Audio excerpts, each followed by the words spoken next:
Hey, good afternoon and welcome. My name is John Oliver, and I'm here today to welcome you to WSWA's Brand Battle Tournament, the alcohol industry's premier pitch competition. This week, you'll be hearing from some of the industry's hottest wine and spirit brands, battling out category by category to compete in the 2024 Brand Battle Championship. This year's championship battle will be held in person on stage at Access Live, January 30th in Las Vegas, where a panel of expert judges will crown the 2024 Brand Battle Champion. Winners of previous brand battles have earned distribution partnerships and become some of the hottest new brands in the U.S. wine and spirits marketplace. Before we kick it off to the judges and some of the new competitors, I'd like to introduce myself and tell you a little bit about myself. I've been in the wine and spirits industry for about 20 years now. For the past 17 years, I have been with Breakthrough Beverage Group. I'm the National Trade Marketing Director for Breakthrough's Trident portfolio, which focuses exclusively on a suite of craft and emerging spirit brands.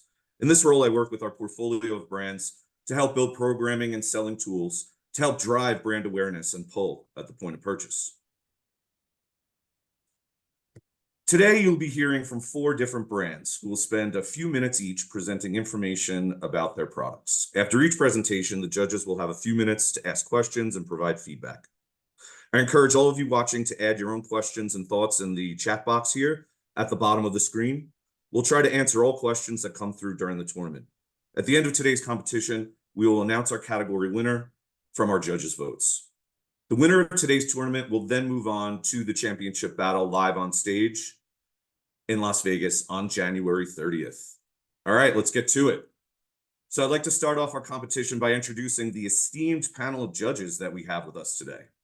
Together, this group of wholesalers and retailers represent businesses varying in size from across the country and bring over 100 years of combined experience and expertise in the wine and spirits industry. These industry leaders are always looking for the next up-and-coming brands. First up, I'd like to welcome our retailer judge, Joseph Barton. Joseph is the director of beverage at the Gaylord Palms Resort and Hotel. Joseph brings a wealth of experience from the retailer side and will be sure to provide valuable consumer insights in this highly competitive market. Welcome, Joseph. From Nashville, Tennessee, we welcome Ryan Moses, Chief Operating Officer of Best Brands, a wholesale beverage alcohol distribution and import company. Ryan began his career at General Electric and currently serves on the WSWA board, where he chairs the finance committee and is the past president of the Council for Leadership Development. Thanks, Ryan. Next up is Lacey Sadoff, 4th generation owner and president of Badger Liquor, the largest wine and spirits distributor in Wisconsin. With a background in marketing, Lacey places great value on branding, image, and consistency. She has cracked the code of the distributor, no longer being seen as that middleman in the 3-tier system, but instead the solid bridge that makes it all happen. She was instrumental in creating Badger University, which provides in-depth training in every aspect of the business through in-person classes and online courses. A champion of women and diversity in the marketplace, Lacey was a founding member of the Wine and Spirits Wholesalers of America Women's Leadership Council, and her philanthropic footprint is seen all over Wisconsin. Welcome, Lacey. And now welcoming Adam Ward from Moon Distributors. Adam has 17 years experience in the industry and started with warehouse and delivery roles at a local Budweiser house, then eventually hit a shift into management roles in the wine and spirits industry. Currently, Adam is the general sales manager with Moon Distributors for the state of Arkansas. RTDs have been a big part of Moon's success over the past few years, and Adam brings a strong knack for when it comes to shelf cold box positioning. Welcome, Adam. Next up, from Little Rock, Arkansas, we have Shell Cameron. Shell brings 2 decades experience in the wholesale industry to her role as general manager at Central Distributors, where she oversees pricing, promotion, and sales of spirits and wine for retail and restaurant accounts. Shell's upbringing in rural Arkansas with a background in food and art gives her a unique perspective on sales with an emphasis on hospitality. And last but not least, we are fortunate to be joined by Jenna Opie from Fort Lauderdale, Florida. Jenna is the National Director of Emerging Beverages at Breakthrough's Trident Division, where she leads the network's new and emerging brands vetting, hunting, and potential market expansion opportunities. Jenna has been with Breakthrough for 15 years, and in her current role as Director of Emerging Brands, she has vetted well over 1,000 brands. Welcome, Jenna. So thank you for everyone for participating as judges for today's competition, and we look forward to hearing your feedback as the contenders present their products. Now let's get to the part you're all here to see, our contenders. Today, we are excited to hear from 4 unique companies who were selected to talk about their products, representing a wide variety of new brands. The brands you'll hear from today are all focused in that RTD space: Dio Cocktails, Viva Tequila Seltzer, Coco Vodka, and Night Owl Espresso Martini. So now that we know the players, let's get started. Please welcome our first contender of this tournament, Nick Bradley. Co-founders Bronson Van Wyck and Nick Bradley are an unstoppable pair of worldly gentlemen with a finger on the pulse of what the world needs now, an exquisite catalyst for an endless soiree. Both originally hailing from the South, the culture of hospitality is ingrained in their divine creations. Together, they're transforming hosting at home with the divine elixir that is Dio. Take it away, Nick. Thank you so much. As you mentioned, my name is Nick Bradley. I'm the co-founders of Dio, a line of celestially canned cocktails distilled from the divine. That's the first time I've ever had my bio read out loud, and I have to say it was very impressive. So thank you for that. I'd like to also thank WSWA for this opportunity to share a taste of divinity, as well as everyone watching, all the judges for taking the opportunity to learn a little bit more about Dio. In a sea of savorless seltzers, it's my pleasure to introduce you to a new era of luxurious libations. Dio is named after Dionysus, the Greek god of festivity and ecstasy. Dio is the first of its kind, a luxurious, mixology-forward, low-sugar, ready-to-drink, and ready-to-serve canned cocktail. In a convenient 200-milliliter can, we offer classic cocktails with innovative flavor twists, all powered by a Herculean-strength ABV ranging from 13.5 to 15%.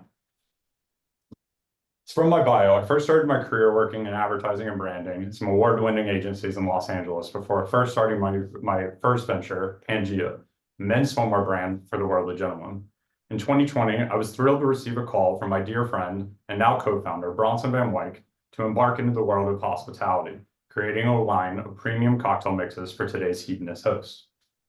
Bronson is best known as a celebrity event planner and being the mastermind behind some of the best parties and stories of our lifetime. Together, we share a deep bond over our roots in Southern hospitality and our passion for all things opulent. In 2022, after 2 years of pandemic-related delays, we finally launched our line of cocktail mixes. Available in a 700 milliliter and 200 milliliter format, these premium cocktail mixes boast an limited ingredient profile, low sugar, full flavor, mixology forward with an easy 1-to-1 mixed spirit ratio. After such a warm reception of the cocktail mixes, we saw an opportunity to further service today's hedonist hosts by creating the world's first ever luxurious canned cocktail. While premium high ABV cocktails were not a new concept, we were underwhelmed by the sugary concepts currently found in the market, all lacking transparency of what was actually contained in the product. We saw an opportunity to create a better for you, mixology-forward product crafted for the most discerning of palates. After another year of formulation and being told that what we wanted to create might be impossible, we finally succeeded. And Dio stands out from the crowd for a few different reasons. First, we use only fresh, limited number of ingredients to achieve a low sugar profile and target 8 grams of sugar or less per can. We use no preservatives, artificial flavors, or colors. We have full transparency on both our can and all packaging, including our nutritional label as well as our ingredient list. Our ABV ranges from 13.5 to 15%, making these bar-worthy cocktails replicable to what you might receive after an ice-shaken, hard-shaken cocktail at the bar. Dio doesn't just stand out from the crowd because of our product. We knew to be successful, we'd also have to stand out in brand.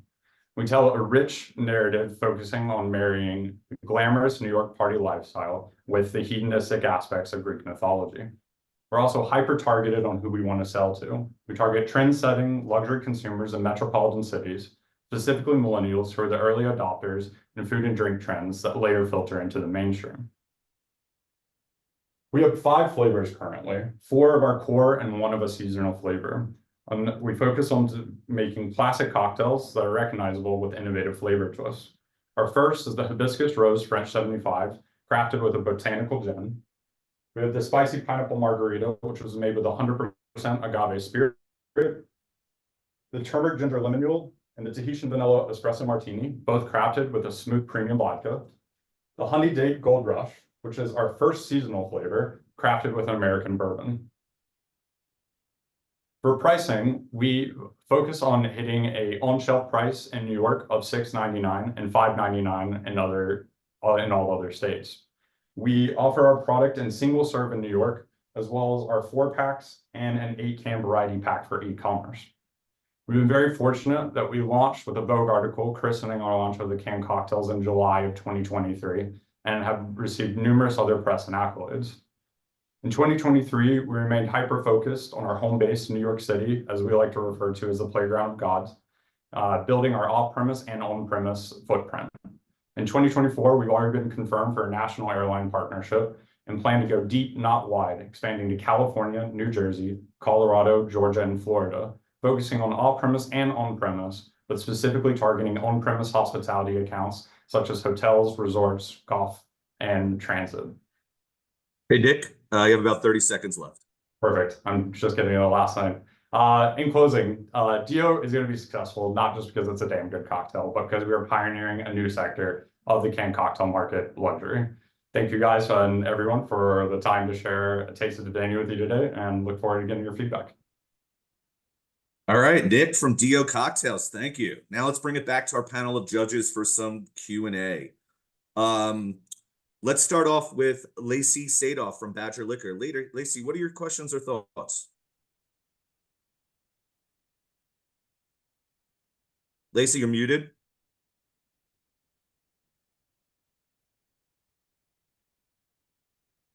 Lacey, you're muted. Yeah, sorry, I thought I There did that we already. go. Thank you. Thank you, Nick. My first rodeo. No, I'm just kidding. Thank you for sending us samples. I really enjoyed seeing your brand, tasting your brand. I love the mythology connection. I think you've got a beautiful package going. It's a really cool brand. From a wholesale distribution perspective, my question is around how you're differentiating yourself. What's in the can is definitely different. It's not a typical RTD. It has a very, what you call mixology forward, what I think of as a more like concentrated flavor.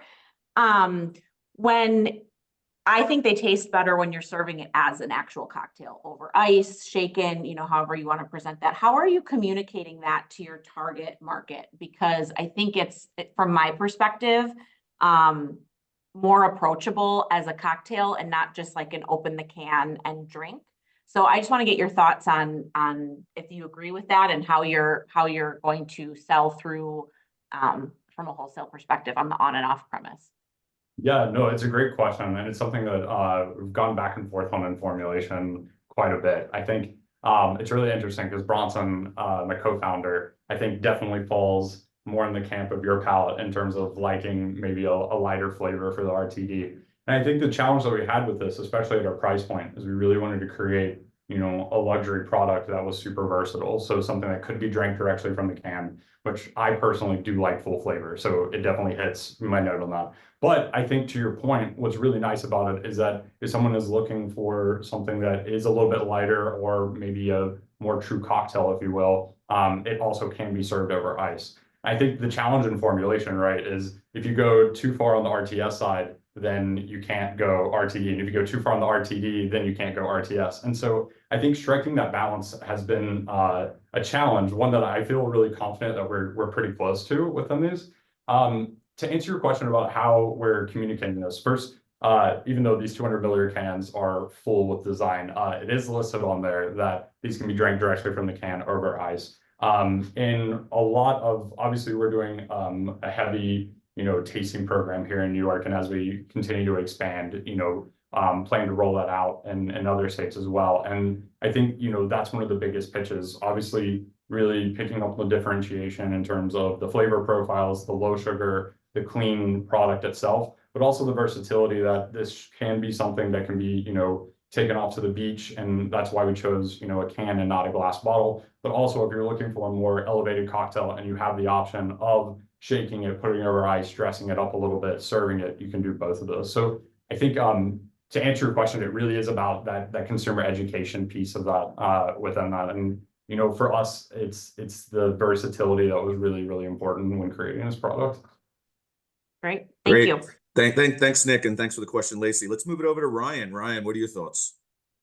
I think the cocktails are great. My one question for you would be, obviously you're hitting a premium price point and kind of going through a different target, but that's hard to kind of teach consumers on the front end. How are you planning to present it, or how are you planning on having retailers present it to where it's like they understand the reason for quality and the reason why it is $3 more a can than the lower end stuff or something? Because if you're looking at a high noon or something that's just a seltzer, they're comparing it to 10 to 11, $12 for a 4-pack. So how are you educating consumers on the price point difference? Yeah, no, it's a great question. I think, obviously this was my first foray into alcohol, and I learned very quickly that we may have chosen the hardest market to tackle, New York, to start in. And I think it's actually prepared me very well for exactly what you're asking, because I think that within New York, there's, I won't say it's black and white, but I do see, two categories of off-premise accounts. There are the craft focus accounts who are really passionate about what they're putting on the shelves. They really care about like guiding the customer in the store. And then you have more off-premise accounts that are really focused on their best sellers and the grab and goes. For us specifically, I think, we're starting with craft focus accounts, the ones that are really invested in the brand and the product. We've been really lucky that, you roll around Long Island or even there and you'll see a lot of our swag, because I think that we've really built relationships with a lot of the retailers that we've already closed. And because of that, they are really educated. They're really passionate on the differentiation that we have. And I think that, focusing on those craft accounts that are going to tell that brand story, that product differentiation, substantiate our price point, is going to help us as we roll out past those craft accounts into more of those grab and goes once we have that brand and product awareness. I think additionally, like within store, really dressing up like any of our in-store displays. I don't know if you'll be able to see it. It's a very gloomy day in New York, so I had to do a lot of artificial lighting, but we have a lot of like in-store displays that are pretty innovative that I think, again, really hopefully communicate that luxury aspect of the product within them. And again, the proof is in the liquid for the most part. I mean, our tastings are very successful when we do these. I think, on average, we can sell anywhere from like 2 to 4 cases over a 2-hour period in a tasting in New York. So I think, again, it's a liquid to lip strategy, which is nothing new, but I think, having that craft story is going to be really the basis of making sure it's communicated. Okay, thanks, Nick and Ryan. Great question. And so Nick, thanks for kicking us off with your Divine Elixir Dio. Now on to our second competitor. We have Steven Thurston, the founder and creator of Viva Tequila Seltzer. Viva Tequila Seltzer offers a lineup of subtly crafted flavors that never overpower your senses. Each refreshing sip strikes a perfect balance. The tequila gently emerges, leaving a fleeting impression on the palate before the flavor takes over. And with 0 sugar and carbs and no artificial sweeteners, you can always feel good about living the Viva lifestyle. Welcome, Steven. Thanks, John. I appreciate the introduction. Hello to the judges, Ryan, Jill, Jenna, Lacey, Adam, Joseph. It's a pleasure to be with you today in cold, rainy Stamford, Connecticut at wholesaler meetings. With you at the brand battle competition. My name is Steven Thurston. I'm one of the co-founders of Viva Tequila Seltzer. After working at AB InBev my entire career, I found myself jobless during the pandemic, trying to figure out what was next for me. And as most during the time, I was playing a ton of golf and delivering Drizzly for a local liquor store in Boston. You guys probably know it's hard to get away from the industry. And one day I found myself on the golf course in July 2020, having a not to be named vodka based seltzer, I knew, and a tequila sunrise. And I stared at my drinks and thought to myself, I've shifted towards drinking tequila. The people I know have shifted to do the same. So why isn't anyone putting tequila seltzer in a can? So I went home that night. I called Chris Pronchek, a college teammate, and gave him my pitch as to why we should start a tequila seltzer.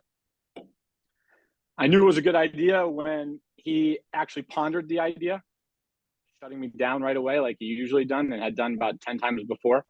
So we went together that night, started an LLC, and thus Viva Tequila Seltzer was born. With only 88 calories, 0 carbs, 0 sugar, gluten-free, we have some of the best health characteristics on the market. All 3 of us Morgan, Chris, and myself are former college hockey players, now in our 30s, and realizing that health and wellness is not just a trend, it's a shift in the way people live their lives in the 21st century. You can work out for an hour a day, 7 days a week, and still not really move the needle. Diet, we've learned that is 80% of the equation, and every calorie counts. So we built Viva to be a better for you, actually a better for us, because since we like to drink, option when you're looking to have a refreshing beverage while on the boat, on a course, at the bar, watching the game with your friends. We knew Viva had to have a great taste and be different from what was available currently from Big Co.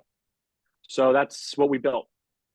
Flavors are unique, with Huckleberry being our best seller, and even an award-winning elderberry who won Best of Class in the inaugural 2022 San Francisco World Spirits Competition hard seltzer category after being on the shelves for only 3 months. Our goal was to create something that has drinkability and sessionability, as August Bush III used to say. Our flavors give your mouth a crisp, clean, clear, and gone taste, leaving the consumer thirsting for their next sip. We know we've done this right, as refreshing is our #1 comment that we receive when we taste consumers. We're small now, but we're looking to continue to replicate the model that we've built to become the #1 tequila seltzer in the on-premise in Boston. And we hope that the Wine Spirits Wholesalers of America brand battle competition will help propel us to the next level. Thank you for having me, and thanks for your time. Great job, Stephen. Now let's bring it back to our panel of judges for some more Q&A. Shell, can you start us off with a question? Hi. Well, you sort of answered it, but you sort of didn't. Huckleberry and elderberry? Why? Absolutely. We didn't want to be the same black cherry and lime that is out in the market. It's very difficult. You go into a retailer, you go into a bar, you tell a consumer, say, hey, Shell, this is the best black cherry seltzer you've ever had. How do you differentiate yourself, right? It might be better, it might not, but you're probably going to drink and say, yeah, it's pretty good. I've had 10 of them. This ranks on the top level, but there's no points of differentiation. So we wanted to be unique in our flavors. Huckleberry, both Huckleberry and elderberry, Pacific Northwest berries. Huckleberry is the state fruit of Montana. We were actually on a bachelor party for one of our college teammates when we were starting this. And if you've ever been to Montana, there's Huckleberry everything. Huckleberry pie, Huckleberry jam, Huckleberry milkshake. Big Sky has a great Huckleberry beer. And so that was the inspiration for Huckleberry, and not wanting to be the same old flavors that are out there. Okay. Yeah, thanks, Stephen. Shell, do you have a follow-up? No. Okay. Jenna, what are your thoughts on Viva? Fan of the brand. Hey, Stephen, good to see you. Hi, Jenna. Nice to see you again. I've tasted Viva many a time, and I very much enjoy it. I love the flavors. I do think that that's a little differentiation from what is already out there in a category that is really growing and seeing its competition. I had a couple follow-up questions, and I'll try to be with one, and then we'll see if my colleagues have more, and then I'll fill in. Do you have any updates on the markets that you're currently in and the ones that you're really looking to go deeper in? Absolutely. So our core is New England. We started in Boston. That's where we built out. We just closed New Hampshire and Maine, so we've got distribution there. The states that we're looking to go to, we self-distribute right now through Park Street in 4 states: New York, New Jersey, California, and Florida. Those markets, including Pennsylvania, are the markets that we are looking to grow partnerships in right now. There's 2 other kind of tangential markets that we're looking at, which is the Midwestern Belt, as I call it, kind of St. Louis up through Milwaukee up to Minneapolis. That's a core territory that we are going to hit, as well as the DMV, the Delaware, Maryland, Virginia. We're definitely not looking to be a national brand tomorrow. We believe in the approach of going deeper in the markets that we have targeted, and I hope that answers your question.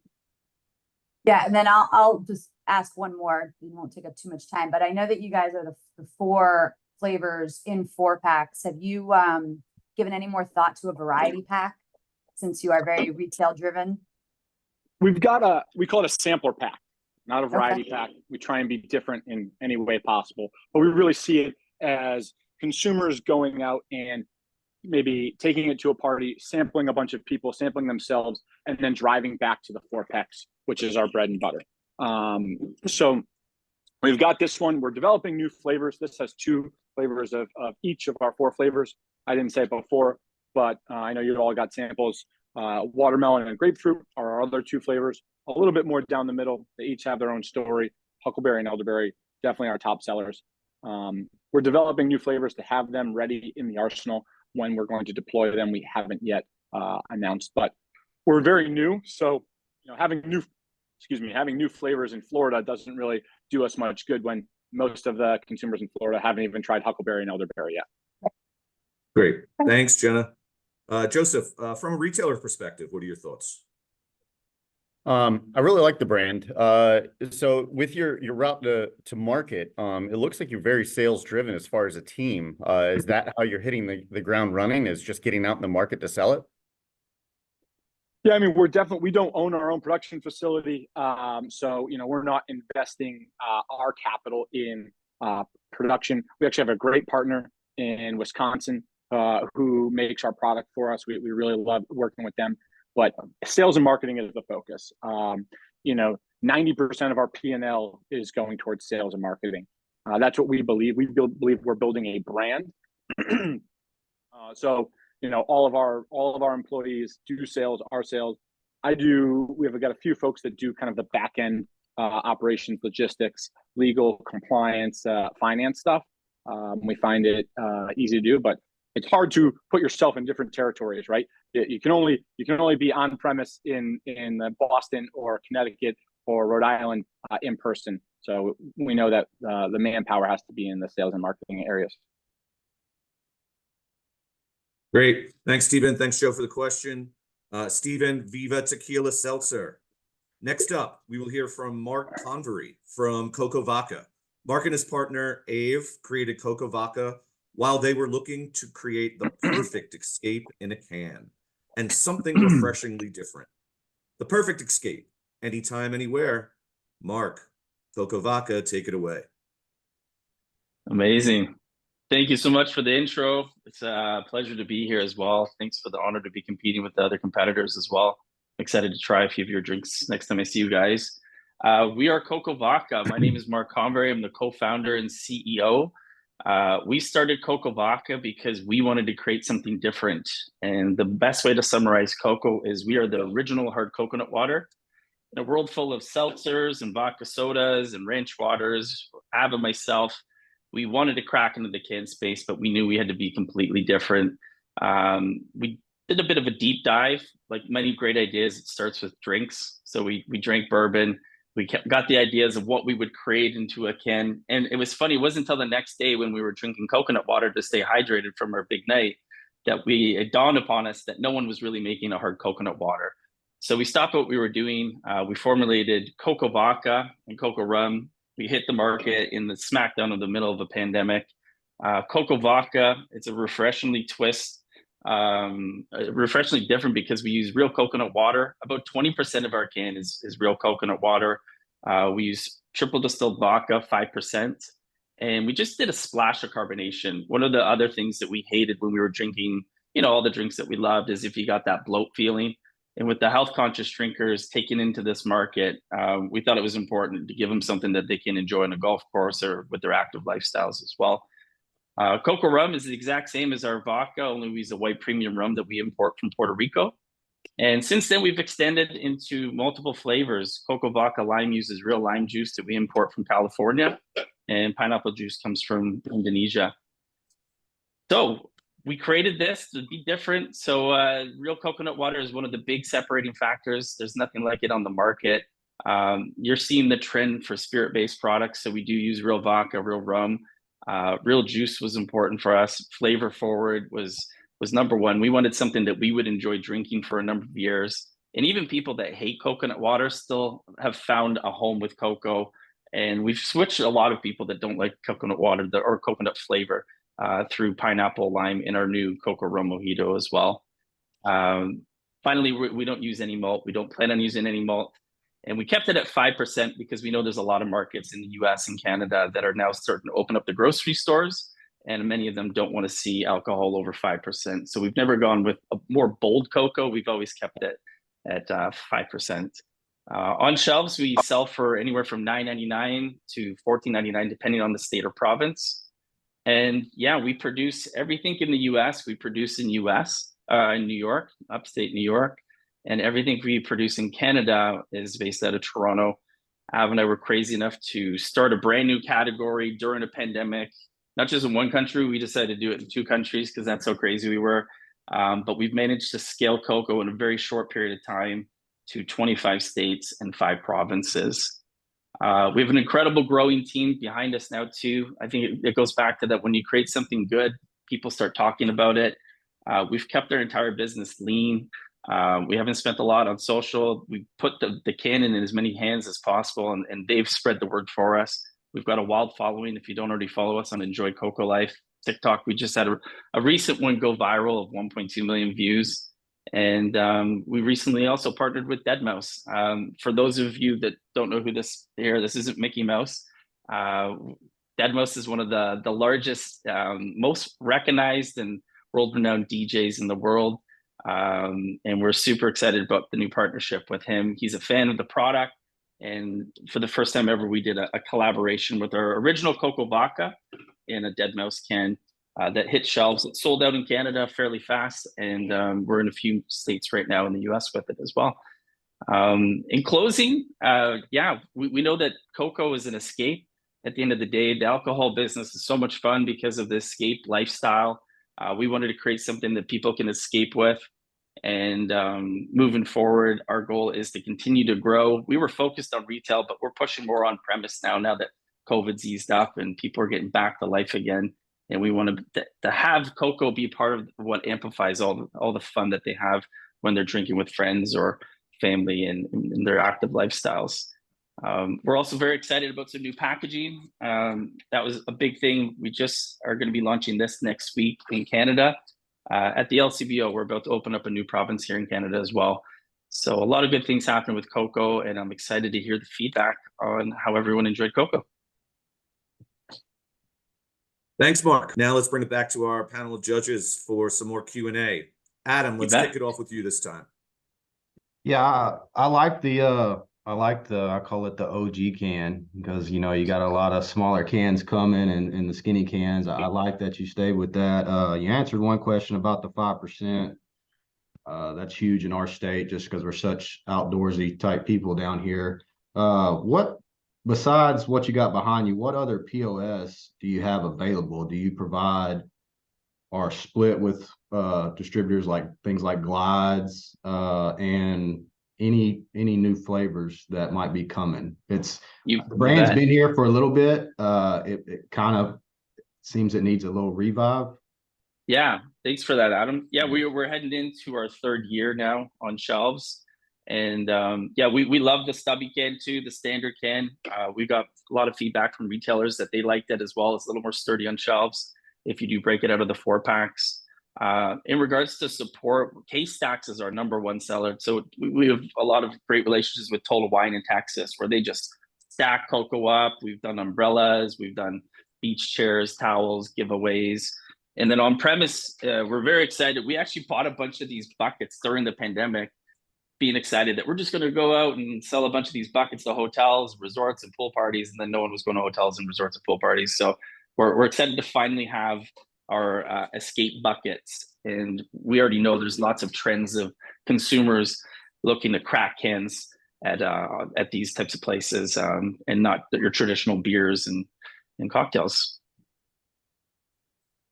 Great. Thanks. Thanks, Mark. Thanks, Adam. Let's move it over back to Lacey. Lacey, what are your thoughts? My thoughts are, I'm a big fan, love it. And I love the, celebrity partnership that definitely doesn't hurt things.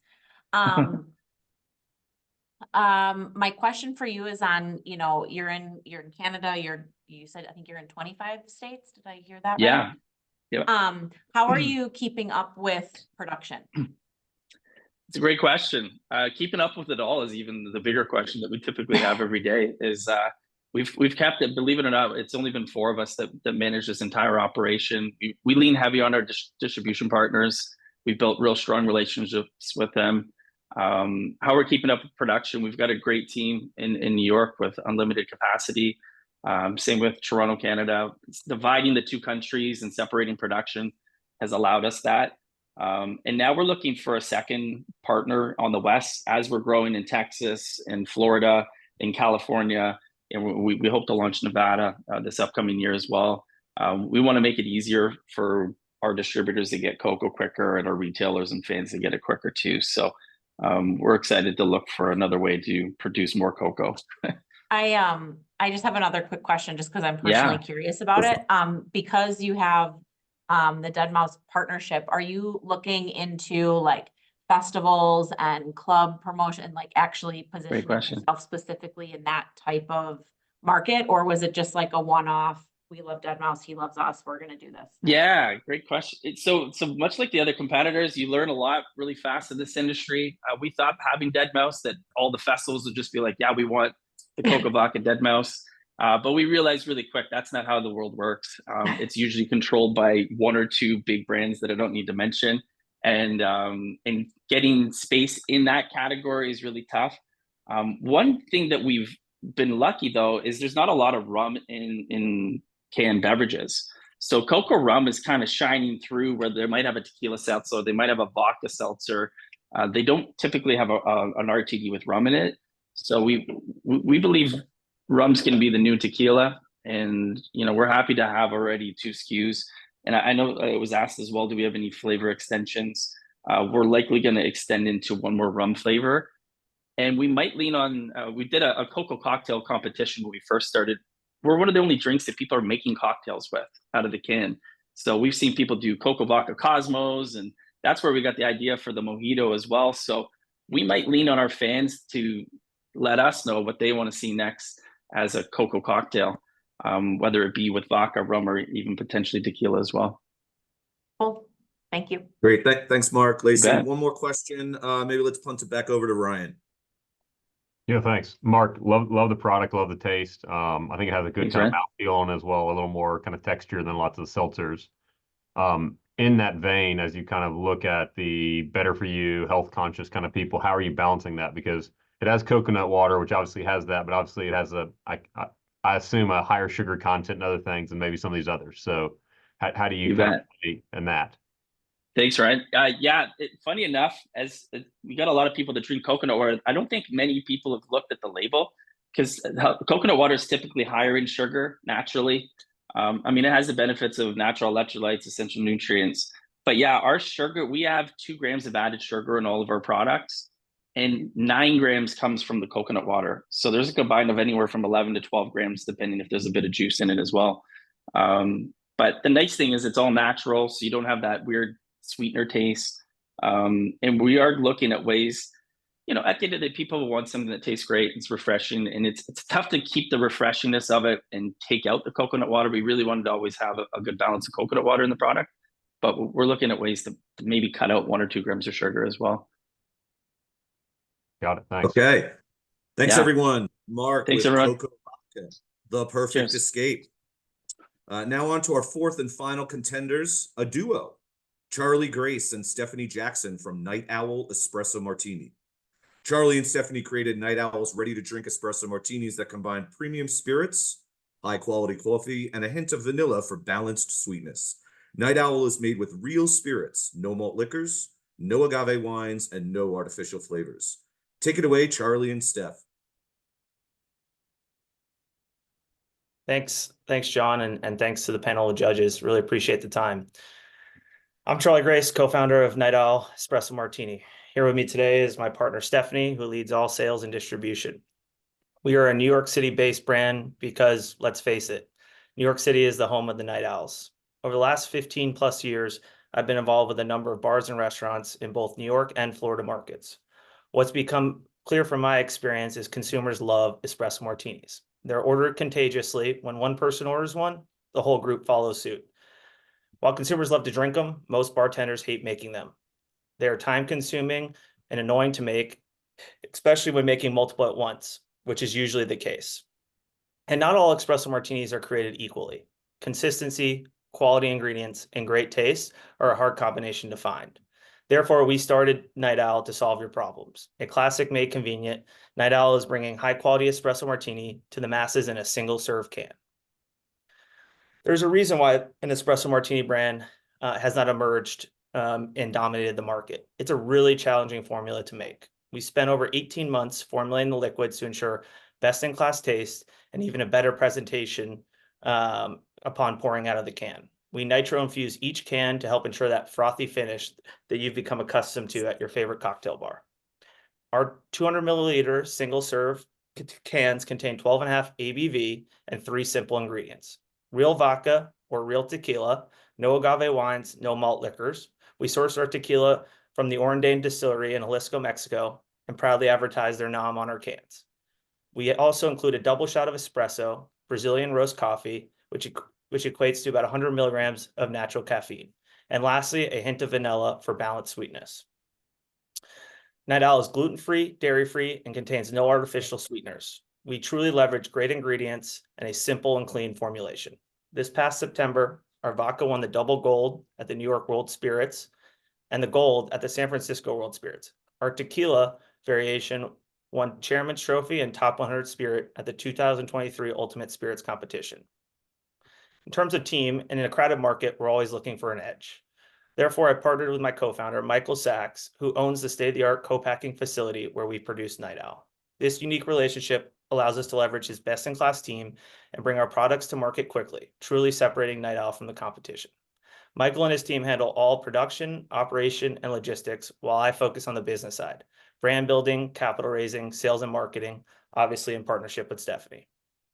In terms of progress, we officially launched our direct-to-consumer online in late April 2023, with Park Street handling distribution in New York, New Jersey, and Florida. We've sold over 2,000 cases to date in the last 8 months, demonstrating sell-through velocity in both on and off-premise accounts. Off-premise, we've secured partnerships with a few major retailers, including Bottle King, Total Wine, BevMax, and Stu Leonard's. And on-premise, we are focused on high-volume venues that don't have the capabilities to make a great espresso martini in-house. Think nightclubs, hotel minibars, sporting arenas, music festivals, and even airlines. I like to equate the demand for espresso martinis to the Red Bull vodka craze. People love caffeine while socializing. With regards to distribution, we're launching partnerships on February 1st with Allied in New Jersey, Brescom in Connecticut, and Bounty Bev in Nashville. We are also in discussions with top distributors in New York State and Massachusetts, with plans to launch those markets by the end of Q1 this year. We will remain laser focused on the East Coast, particularly the Northeast, given the momentum and brand building we've done to date. The Night Owl team is committed to supporting our distributors and retailers with the proper resources, including an on-the-ground sales team, in-store samplings, POS, and social media geo-targeting. In conclusion, I'd like to leave you with 3 key takeaways that separate us from the competition. 1, we're the first tequila-forward espresso martini in the can. We own our manufacturing and production, and we have an award-winning recipe. This past fall, Forbes referenced Night Owl, saying, "No brand has successfully merged the espresso martini and the canned cocktail into something spectacular until now. Life's a hoot, drink Night Owl." Great. Thanks, Charlie and Stephanie. Night Owl Espresso Martini. Now let's bring back our panel of judges for some final Q&A here. Joe, what are your thoughts? I love the product. I mean, it's definitely one of our top selling at my hotel. We do a tequila espresso martini as well as multiple other styles of that. Where do you see yourself priced in the category? Are you focused on retail or on-premise more? Yeah, we're focused in both the on and off premise. In the on premise, we say we lean into where an espresso martini wouldn't be sold otherwise. So that could be an outdoor venue that doesn't have the ability to make the espresso. We're talking concert venues, arenas, things like that. And then in the off premise, obviously, just looking to be part of the RTD category. So price to consumer, we look at $19.99 per 4-pack. And when it's sold in the single can, that's $4.99. I think to add on the on-premise there, we're seeing a lot of, high volume restaurants and bars using Night Owl. Obviously, we'd love for them to drink it out of the can, but they're using Night Owl as their base liquor, or their base espresso martini, and pouring it in a shaker. And if a consumer wanted a splash of Baileys or whatnot, they could add it and shake it up. And we really do, with the foamy presentation when pouring in a martini glass. Perfect. Thank you. Great. Thanks, Joe, Charlie, Steph. Jenna, do you have any questions for Charlie and Stephanie? Of course. Hi, Charlie. Hi, Stephanie. Good to see you. Good to see you. Well, I'll stick to one, I guess, because I know a few things about you guys, and I'm first and foremost, I appreciate that you guys are one of the only with the tequila base. We're seeing that obviously way more and more relevant. And I love to hear that you're really focusing on the Northeast and potentially down into the East Coast. Have you expanded your resources in the market at all? And what does that look like for 2024? Sure. So we're actively in the process of hiring. We are looking to get an on-the-ground person that's going to support some of the Northeast markets. Michael, Charlie, and I are all based out of New York. So we also are active in the market. With the addition of Connecticut, I'll mostly cover that. And then we'll bring someone in to focus really heavy into New Jersey. And as that volume grows, probably bring in an additional person to cover the New York market. And then in terms of resources in the other markets that we're launching, we're having those conversations with our distributor partners as to what resources they think complement themselves the most. Yeah, Okay. just Go ahead. quickly to add on that, I think, one key thing we've done, particularly off premise, we have a great sampling agency we work closely with, and really getting people in the store, getting them to try it. And Stephanie always makes one great point, is that when people go into a liquor store, them grabbing a 4-pack of Night Owl or a single can to try is an incremental purchase. So these liquor stores really do, like seeing us at the front of the store. And then real fast, have you changed your packaging since in the last year? I see that your tequila is now silver and your vodka is also silver? Nope. So tequila is still gold, and the vodka is black, which has always been standard. And great question. That you're looking at the vodka there, the black. This tequila. Oh, that's the wrong. Okay. It's an old. Sorry, that's an old. It must be That's from an old old one. samples. Okay. Old samples you have from when we sent it back to you. Yeah. So the gold is tequila, black is vodka, and that'll stay. Yeah, and that you actually have an old formulation there from prior to us launching. I think we're doing a second production run here in January, and then obviously we'll look to have printed cans with more of a metallic finish on our next 10,000 case run. Yeah, love the packaging. Cool. Thank you. Thanks. Great, thanks. As we know, packaging tweaks, all the brand owners know here, are a huge part of the learning and growing process in brand building. Shell, any questions for Charlie and Stephanie? Sort of. Well, we'll tell you that you're onto something, because even in Arkansas, people are drinking espresso martinis. They're hot, hot, hot. You tapped into something. You said you were a standout among your competition, but you don't really have any competition, do you? The competitive space is really unique for espresso martinis because it ranges from 100 ml to 750, from cans to bottles. So where we like to stand out is that we are a single serve, and you can consume it from its original packaging. So when it comes to a concert venue or a nightclub, it can be served in an ice bucket and sold that way. And then consumers that purchase in the off-premise don't have to fuss much. And it allows us to sell that single serve at the counter or something like that and drive trial as well. So it is, you're right. When people ask who our competitors are, it's a mishmash of products that look nothing like ours, some that are kind of similar. And that's what we're kind of competing against. Cool. Okay, and Adam, bring us home. One last question, and we're wrapping it up. Just curious, as far as hotel chains, have y'all started any kind of process in that? And then sales and off premise, are you seeing more of it singles or the 4-packs? Yeah, great question. We actually just secured our first 200 hotel mini bar in West Palm Beach, Florida, which is bringing us into all the rooms. We have another partnership we're securing with a 5-star New York City hotel in the mini bars. So that's a big strategy for us, is the hotel mini bars. Everyone needs a pick me up when they have a meeting, when they get to the room, and then they have a meeting or dinner that night. So great question there. And in terms of your second question, The off-premise, we're seeing a pretty even split. And I think just because it's easy for our retail accounts to open up a couple 4-packs and throw some at the register and then put some on the shelf. We sold them. I worked at a tasting where we were selling single cans and people were purchasing up to 6 of them alone. So it's kind of, 50 cents one way to, the other. yeah, and on the single cans, we'd like for people to try it, and then they come back to buy the 4-pack. So, we're trying to get this in as many people's hands as possible. And actually with BevMax, the 15 stores, we're launching counter units where they're able to choose at checkout single cans. So. Great. Thank you, Charlie, Stephanie, and all of our judges for some great questions. Now we'll send off our judges to do that difficult task of deliberating on this category winner. As a reminder, the winner here will move on to the championship round live on stage at WSWA's Access Live on January 30th in Las Vegas.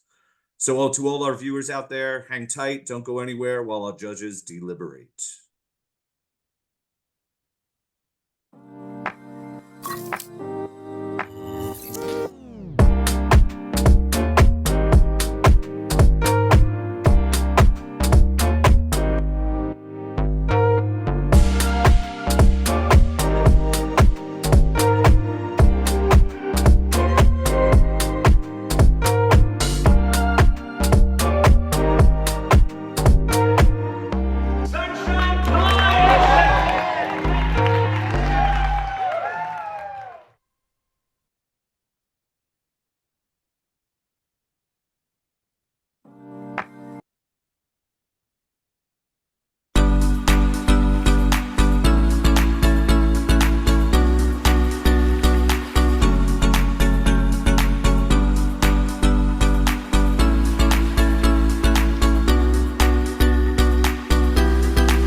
Okay, everyone.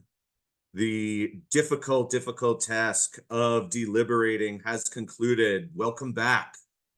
Hope you all got some great information as our judges were determining today's winner of this RTD Hard Seltzer Brand Battle Tournament, who will proceed to the Brand Battle Championship in Las Vegas, live on stage at Access Live. That's on January 30th. Today's Ready to Drink category winner is